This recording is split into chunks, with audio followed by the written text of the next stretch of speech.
El día de hoy veremos las normas de estilo en los textos científicos, comenzando por la ortotipografía en la traducción científica.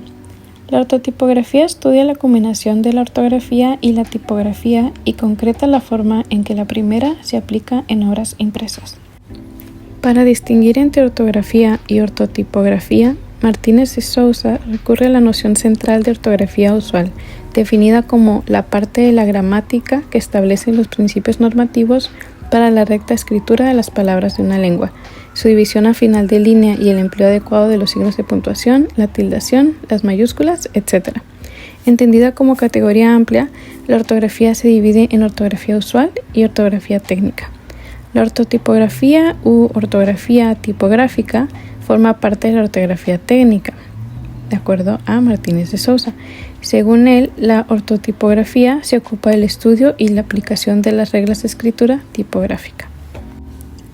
Sabiendo esto, ahora veamos los tipos de corrección ortotipográfica y de estilo, recordando que una corrección de estilo siempre es recomendable y una corrección ortotipográfica es imprescindible. Comenzando por la corrección de estilo, la corrección de estilo consiste en eliminar los errores y las imprecisiones de vocabulario, aumentar la riqueza léxica y eliminar muletillas y vicios léxicos, corregir los errores gramaticales y ajustar el texto a las normas y a los usos asentados, y por último solventar las inconsistencias sintácticas como concordancia, correlación de tiempos verbales, régimen preposicional, etc. Además, darle mayor fluidez y adecuación al texto mediante la elección de recursos sintácticos precisos y bien trabajados, como conectores del discurso, oraciones subordinadas, eliminación de pleonasmos, etc. Y respecto a la corrección ortotipográfica, esta consiste en, primero, corregir los errores ortográficos y de puntuación, segundo, ajustar el uso de mayúsculas, tildes, formación de abreviaturas y escritura de cifras, magnitudes y sus símbolos, entre otros aspectos. Tercero, aplicar recursos tipográficos como comillas, topos, numeración, cursivas, negritas, versalitas, etc. Cuarto, unificar criterios en aquellas cuestiones no sujetas a normativa, como el uso de negrita, cursiva y comillas. Y por último, cuando la corrección se realice sobre el texto ya maquetado para versión impresa, compaginadas, se tiene que detectar la repetición de sílabas en líneas consecutivas y palabras mal partidas. Asimismo, señalar errores en el tratamiento de blancos, márgenes, líneas cortas, filetes y foliación. Ahora abordaremos las abreviaciones, las cuales se definen según la RAE como formas de representación concisa de las unidades léxicas, cuya motivación es, en principio, puramente gráfica. Esto es, que responden a la intención de representar abreviadamente en la escritura palabras o expresiones más complejas. Este concepto engloba las abreviaturas, acortamientos, siglas, acrónimos y símbolos. Primeramente, las abreviaturas, las cuales se definen como la representación gráfica reducida de una palabra o grupo de palabras, obtenida por la eliminación de algunas de las letras o sílabas de su escritura completa. Esto con el fin de acortar las palabras, ya sea por cuestiones de espacio o para facilitar la lectura o escritura de un texto. En español, las abreviaturas pueden formarse por contracción o por truncamiento. Las abreviaturas por truncamiento se forman suprimiendo letras o sílabas finales, por ejemplo, cod por código o art por artículo. En este caso, nunca deben terminar en vocal. Y las abreviaturas por contracción se forman eliminando letras centrales, dejando solo las más representativas. Por ejemplo, departamento. En este caso sí puede terminar en vocal. Y entre esta categoría se incluyen también las de los números, por ejemplo, cuando se pone N y la O volada. Algunas cuestiones ortográficas importantes que se deben considerar sobre las abreviaturas son las siguientes. Y la principal sería que siempre deben cerrarse con un punto, denominado punto abreviativo. También siempre llevan las mayúsculas y las minúsculas correspondientes según el texto que abrevian. Siempre mantienen el género de la palabra completa que están abreviando. Y cuando corresponden a sustantivos, se pueden poner en plural añadiendo una S cuando la abreviatura tiene más de una letra, como por ejemplo pax para página, o también duplicando la letra cuando es única, por ejemplo pp igual en página. A diferencia del inglés, cuando dos abreviaturas van seguidas por corresponder a dos palabras diferentes, se debe dejar un espacio intermedio. Como se ve en el ejemplo, por ejemplo, se coloca el punto después de cada palabra y se deja un espacio. También en las citas bibliográficas de los trabajos, los nombres se abrevian incluyendo este punto de la abreviatura y este espacio también, para separar pues una letra, una abreviatura de la otra. Aunque es importante conocer estas reglas, no es conveniente que las abreviaturas se incluyan en los textos científicos, pero sí es común encontrarlas en algunos textos en inglés, o la mayoría de ellos.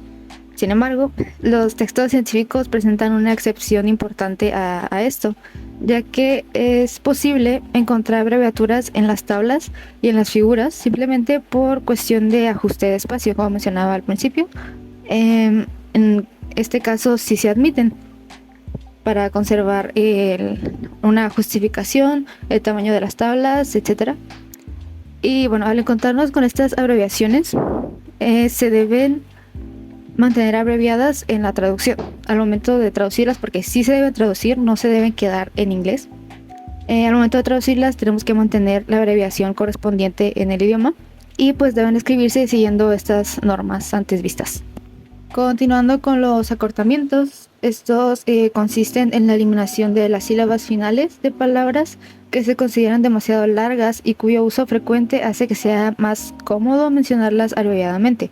Al igual que las abreviaturas, no suelen admitirse en los textos científicos, puesto que la mayoría de los abreviamientos se usan en círculos más o menos cerrados de hablantes, no de escritores. Pero igual con esta misma excepción de las figuras y las tablas, donde se admiten por las cuestiones de espacio.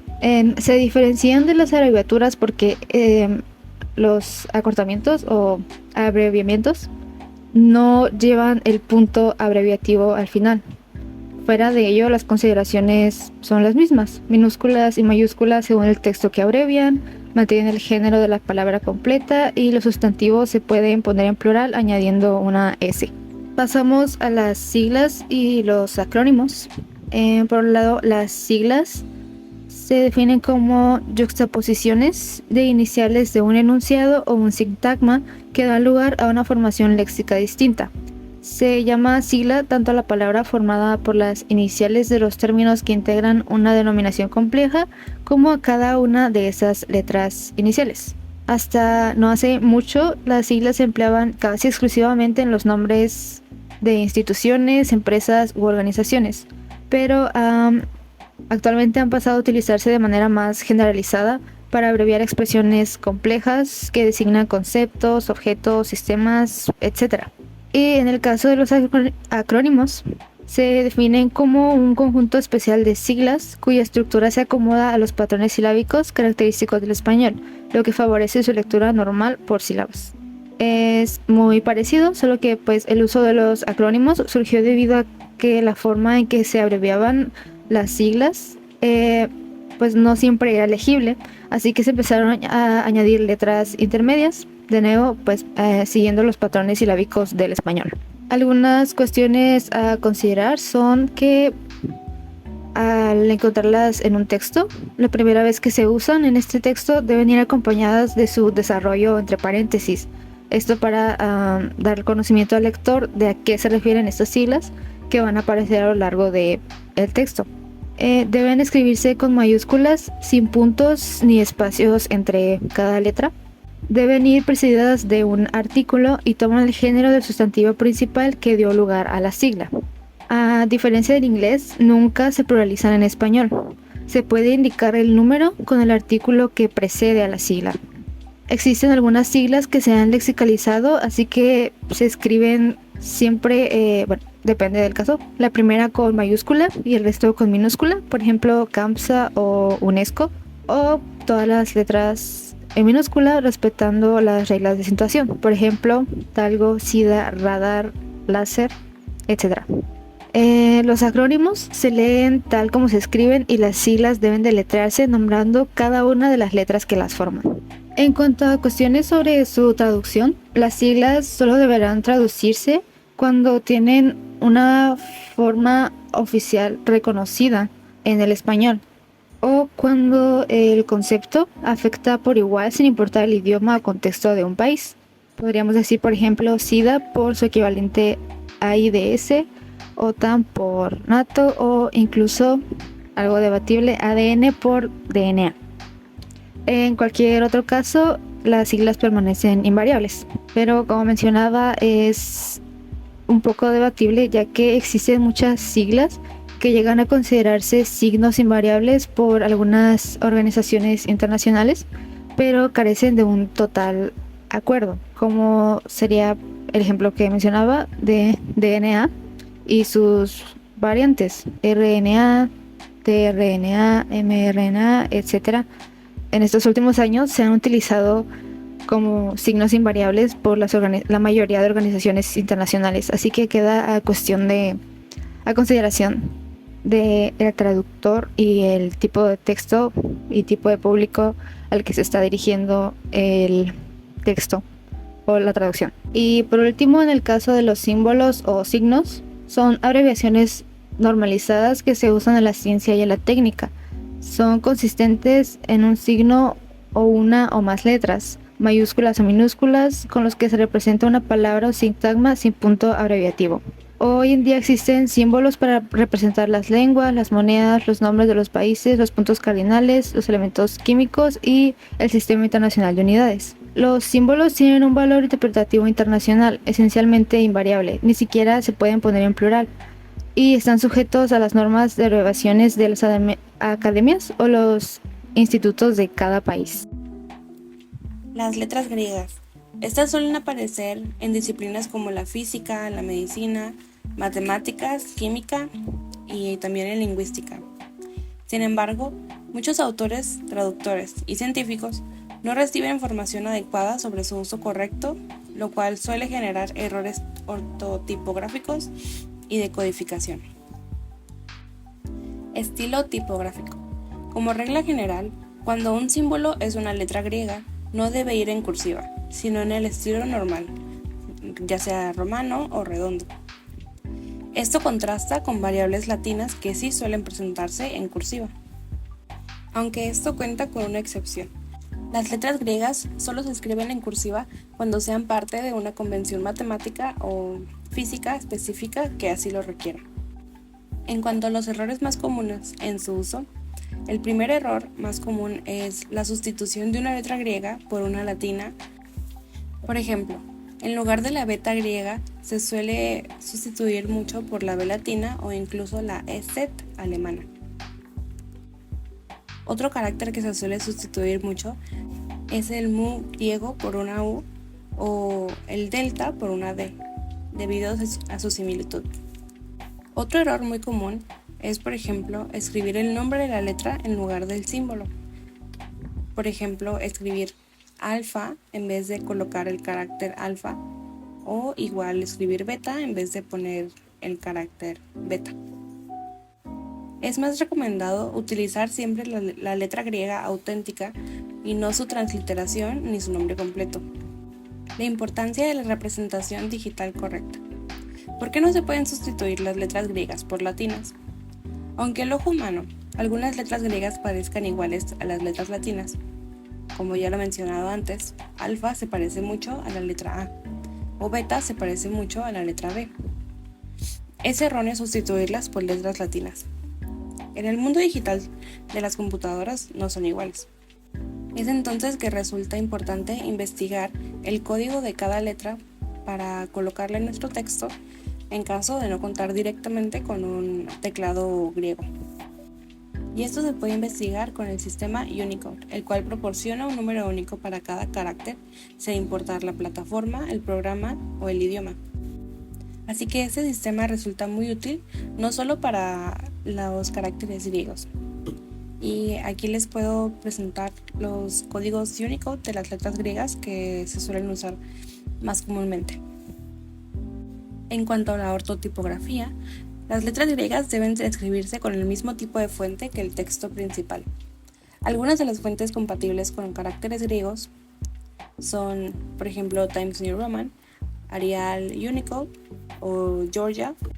Hay un grupo de fuentes las cuales se deberían evitar al momento de escribir en general textos científicos, pero también especialmente si se requiere utilizar las letras griegas, las cuales son del tipo symbol.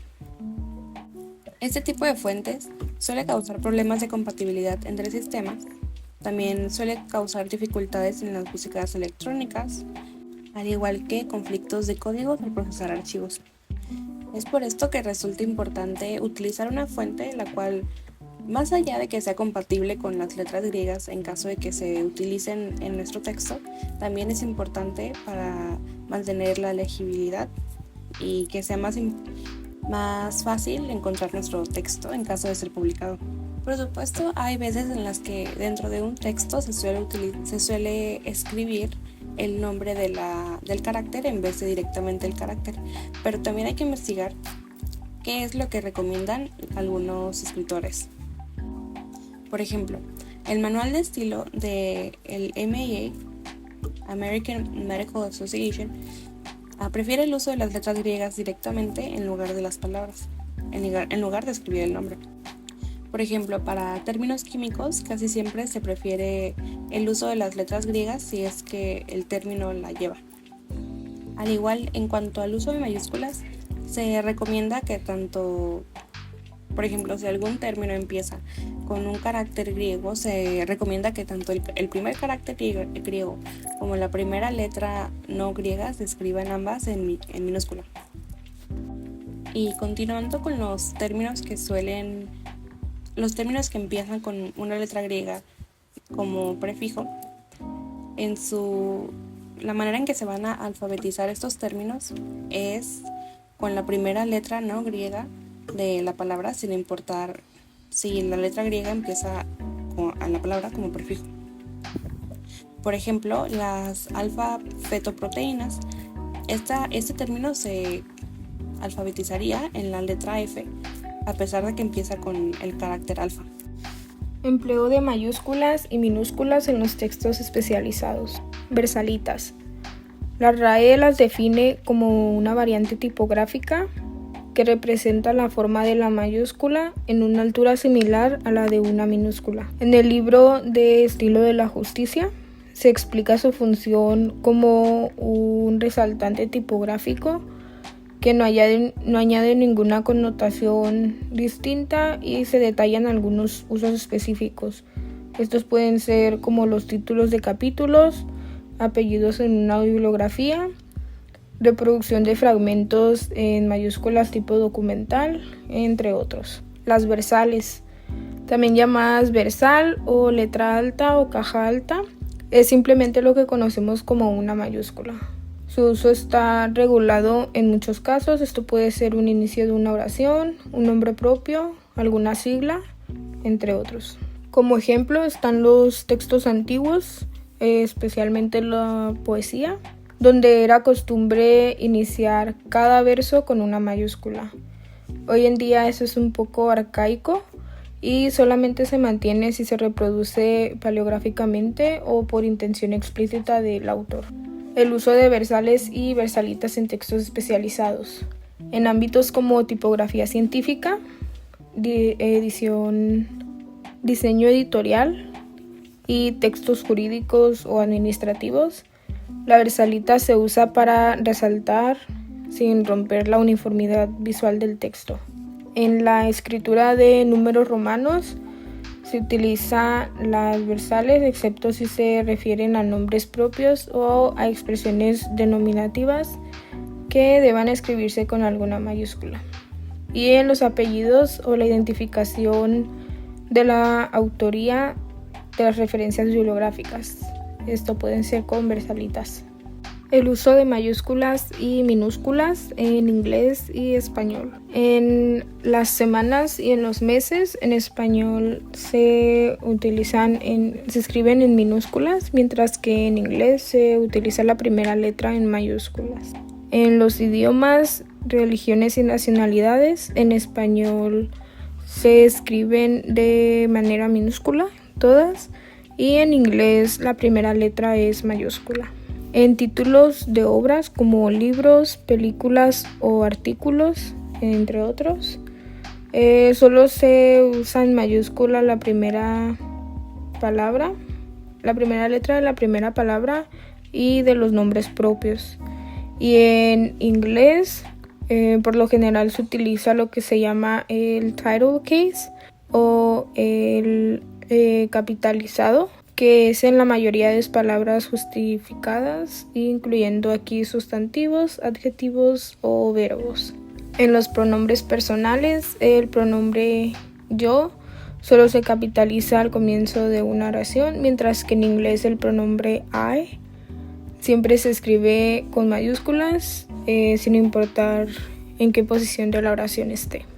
Y en el uso de documentación especializada o de textos administrativos, hay ciertos usos especiales, como en los verbos expositivos en ciertos actos, en los encabezados, en los títulos, entre otros. A veces se usan mayúsculas completas para favorecer legibilidad o destacarse visualmente en el texto. En inglés también hay estilización en documentos técnicos, legales o gráficos, pero estos siguen las reglas generales de estilo, de todas mayúsculas, para titulares o señalizaciones.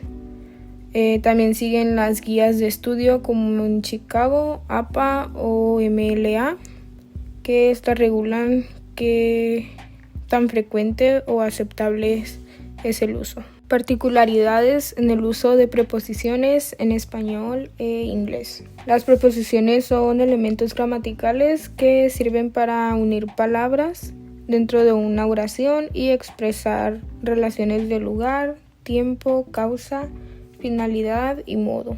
Tanto en español como en inglés cumplen con esa función, pero su número, estructura y uso difieren considerablemente. En español, el conjunto de preposiciones es limitado y estable, con una lista cerrada de aproximadamente 23 palabras. La preposición siempre se coloca antes del sustantivo o del término al que se refiere en español. Y una de las principales diferencias al inglés es que radica en la fijeza del uso. En español, cada verbo suele requerir una preposición específica que casi nunca cambia. En inglés, por el contrario, existe un número mucho mayor y flexible de preposiciones simples y compuestas. Aunque la preposición procede del sustantivo, puede aparecer al final de la oración, especialmente en preguntas o frases relativas. En inglés, las preposiciones pueden cambiar según el significado o el matiz que se quiera expresar. Si en el verbo look puede cambiarse con distintas preposiciones, formando expresiones diferentes. Este fenómeno también es conocido como el phrasal verb. No tiene un equivalente directo al español y es una de las mayores dificultades para los hispanohablantes. Ahora vamos a ver cómo se usan las cursivas en la traducción científica. Tanto en el inglés como en el español científico, las cursivas se usan de la siguiente manera. Número 1, para dar énfasis. Aunque en el inglés científico es algo raro que las cursivas se utilicen para dar énfasis, sí se pueden emplear. Igualmente en español, aunque también se pueden usar las negritas, pero se recomienda mejor hacerlo con la letra cursiva en lugar de las negritas o las comillas.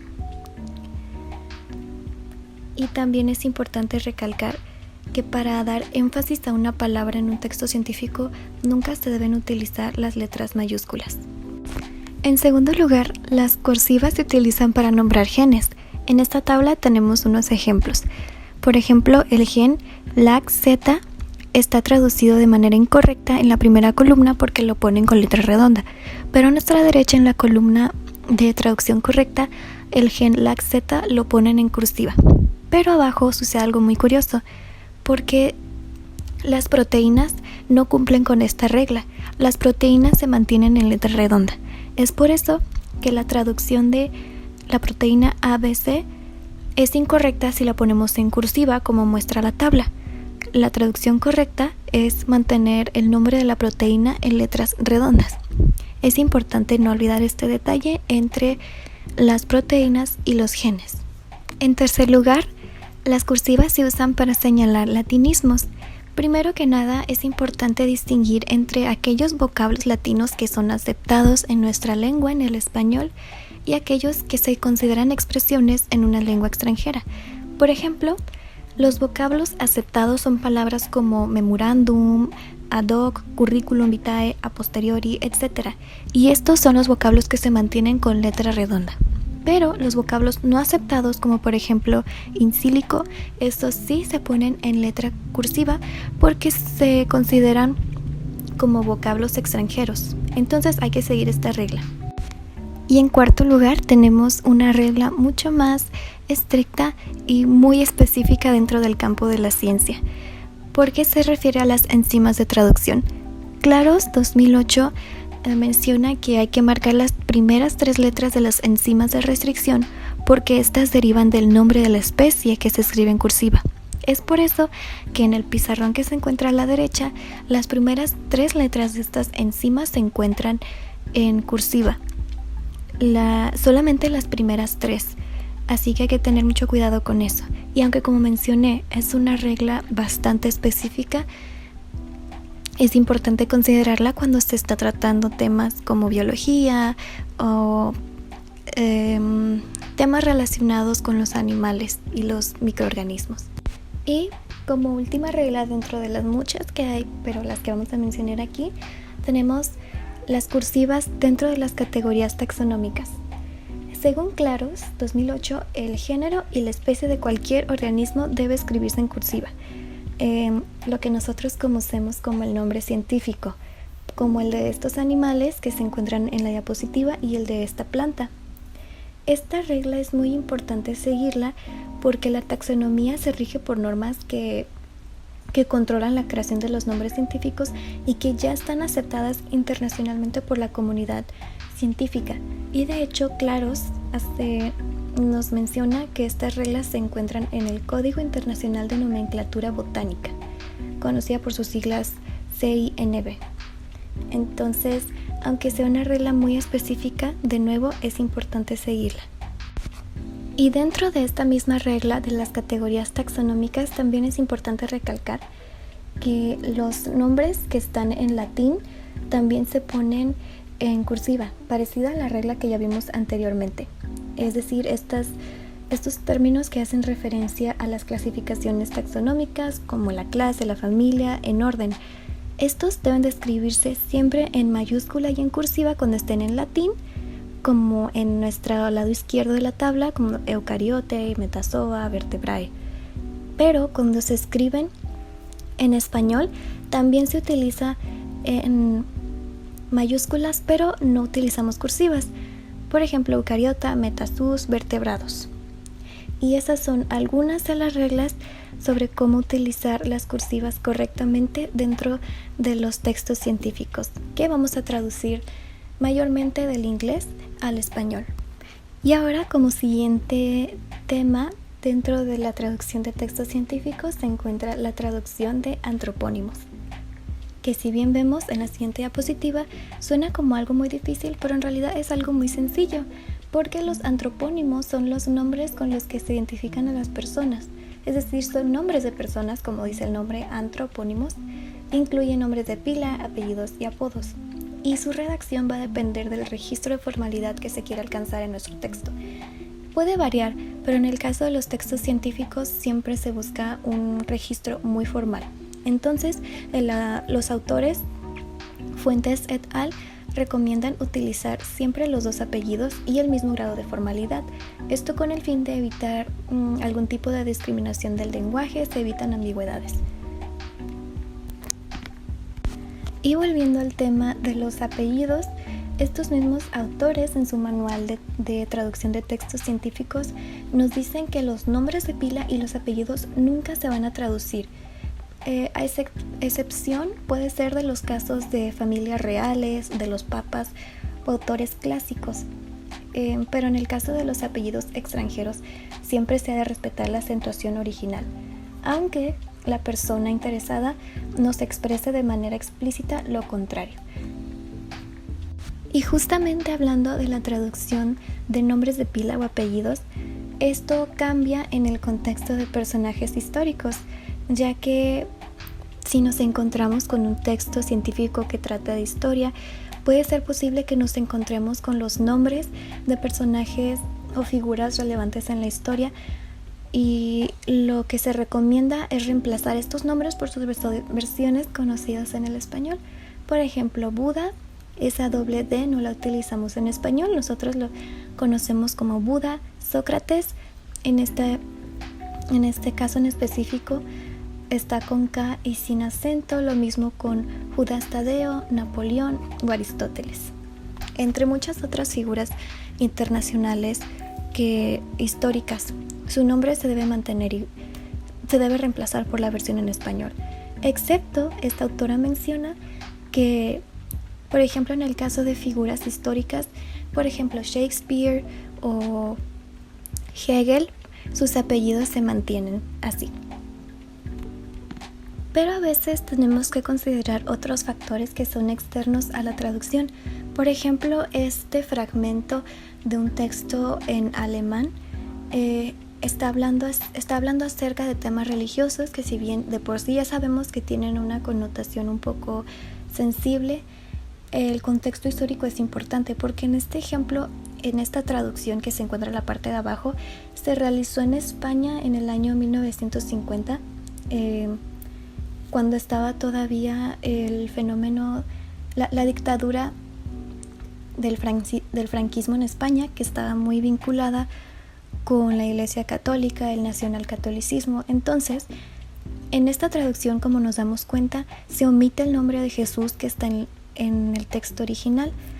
Esto puede ser porque está motivado por una censura del franquismo, porque podría considerarse un ataque a la Iglesia el identificar a la figura de Jesús con un hombre Dios y compararlo con Buda o Sócrates. Entonces, el traductor o la traductora ha decidido omitir el nombre de Jesucristo en su traducción porque consideró su contexto social y religioso, político de ese momento. Así que también es algo que quise agregar, porque a veces no siempre, aunque ya existan reglas preestablecidas sobre la traducción, también hay que estar conscientes de nuestro entorno para evitar problemas.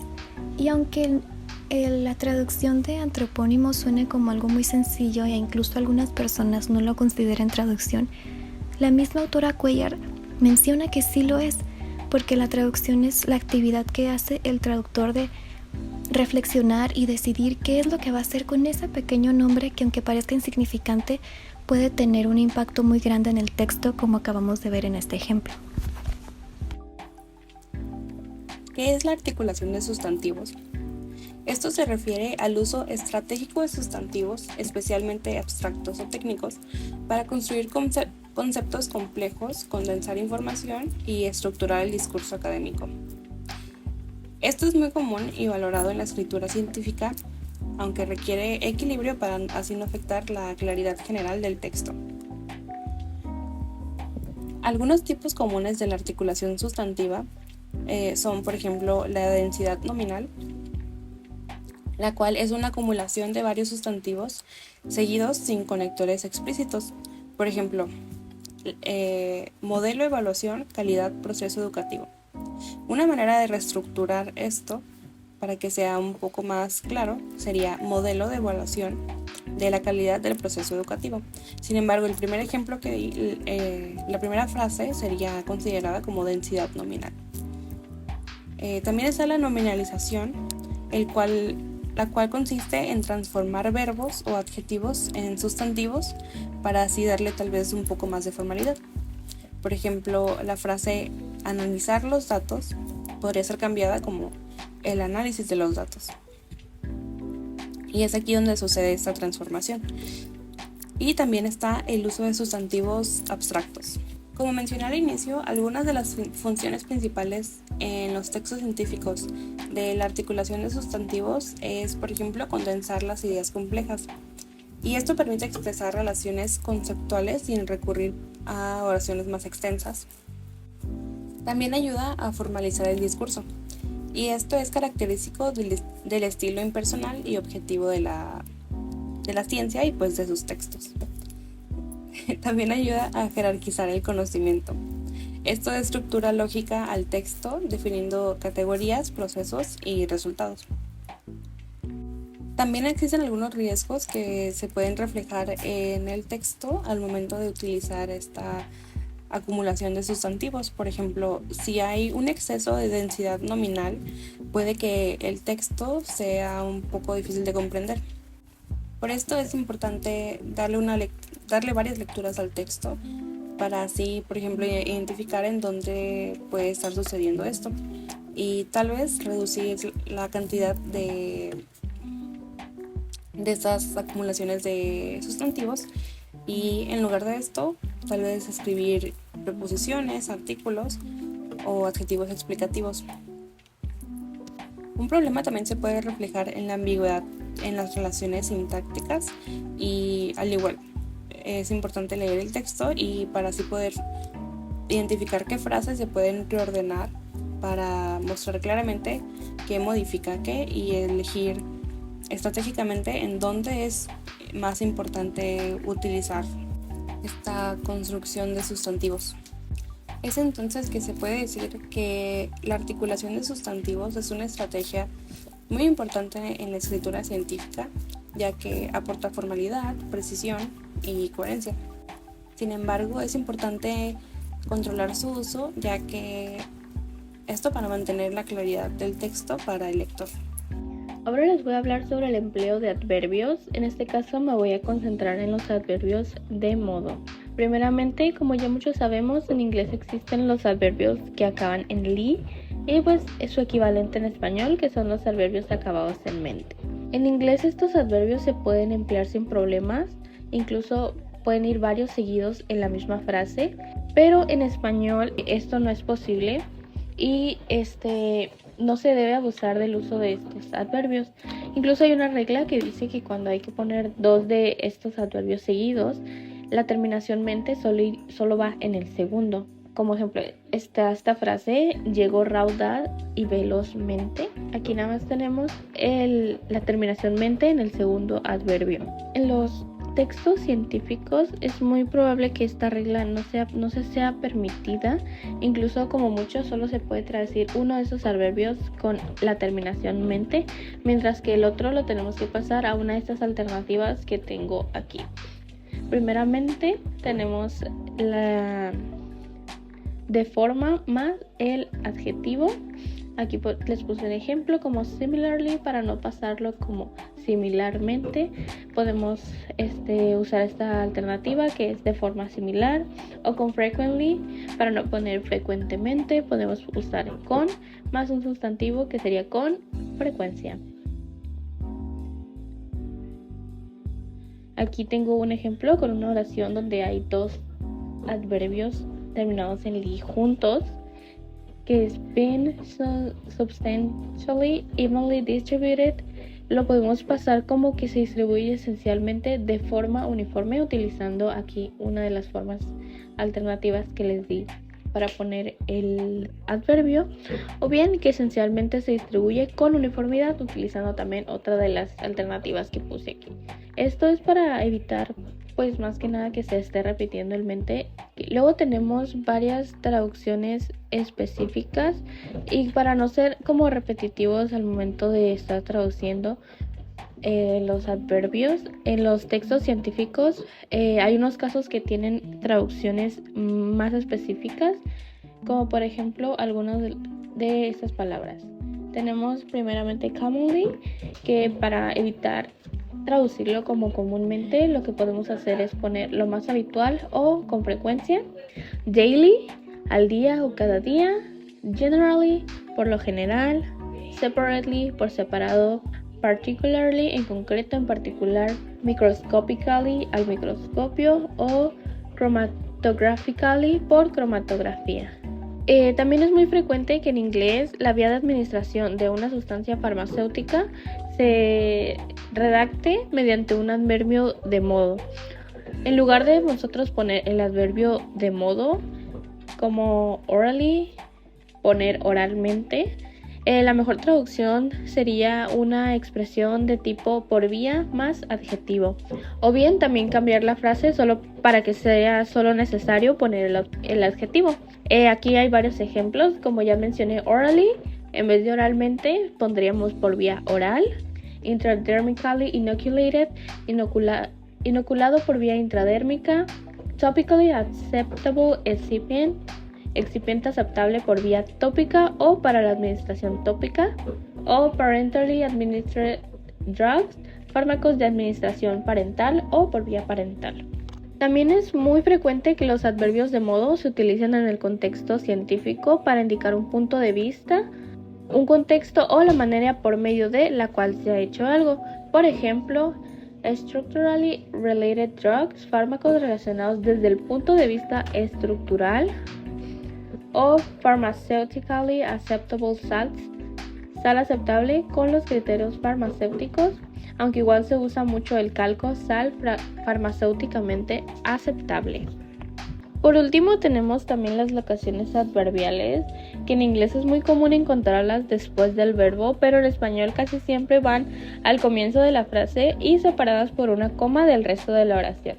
Por ejemplo, a study was therefore set up to, y su traducción sería, por tanto, coma, se organizó un estudio para. Para finalizar, voy a hablar sobre el empleo de archisílabos en los textos científicos, ya que estos, como manejan un registro más culto que el lenguaje corriente, trae consigo unas consecuencias, y entre esas vienen los archisílabos. ¿Pero qué son los archisílabos? Bueno, un archisílabo son palabras alargadas innecesariamente gracias al sesquipedalismo, lo cual es buscar la palabra más larga, rimbombante o ampulosa para un concepto. Algunas personas creen erróneamente que este alargamiento de las palabras los hace parecer más cultos, cuando en realidad es innecesario alargarlas. Los archisílabos en sí no son incorrectos, puesto que la mayoría figuran en el diccionario de la lengua española. Pero lo malo aquí es el abuso de estas palabras, sobre todo en los textos científicos, y a continuación voy a hablarles sobre algunos que son muy frecuentes en este tipo de textos y están clasificados. Primeramente voy a hablarles de los archisílabos acabados en ción. Y estas son varias palabras que encontré. Primeramente tenemos afectación, capacitación, compartimentalización, experimentación, finalización, iniciación, tramitación, optimización. Son algunas de esas palabras de estos archisílabos acabados en ción, que pues son alargados innecesariamente, y al lado tengo como la palabra sencilla que simplemente se puede utilizar en vez de buscar como algo que los haga parecer más cultos. Luego tenemos los acabados en dad. Esas palabras tratan como de elevar el concepto de la palabra para que sea como más, que estén como encima del resto y pues sonar más cultos. Algunas de estas palabras pueden ser accidentalidad, excepcionalidad, finalidad, usabilidad, totalidad, peligrosidad, potencialidad. El siguiente, también existen varios sustantivos y adjetivos que entran dentro de los archisílabos y que las personas estiran sin ningún motivo. En su mayoría, algunos son terminados en ado. Por ejemplo, tenemos capacitado, generalizado, individualizado, jerarquizado, globalizado y muchas otras palabras que también aparecen aquí. Unas que no terminan en ado también es aparatología, diferencial, preferencial, nutricional y los verbos también son palabras que no se salvan del ser convertidos en archisílabos. Aquí también tengo una lista de algunos. Por ejemplo, aperturar, cumplimentar, reposicionar, medicalizar, focalizar y otros que también hay. Por último, están los casos en donde se usan los nombres de las ciencias para designar el objeto que estudian. Las traducciones directas de pathology a patología, a surgery, a cirugía, son correctas solo si se habla de dicha ciencia y no para designar el objeto de estudio. En ese caso, si encontramos estas palabras en un texto científico técnico, lo más probable es que la traducción de pathology sería enfermedad y de surgery sería intervención quirúrgica. Aquí tengo más ejemplos de otras ciencias que se usan también muy mal, con demasiada frecuencia. Por ejemplo, está etiology, que en lugar de traducirlo como etiología sería causas u origen. Methodology, en vez de metodología sería método. Posology, en vez de posología sería dosis o dosificación. Serology, en vez de serología serían pruebas serológicas. Y symptomatology, en lugar de sintomatología sería síntomas o cuadro clínico.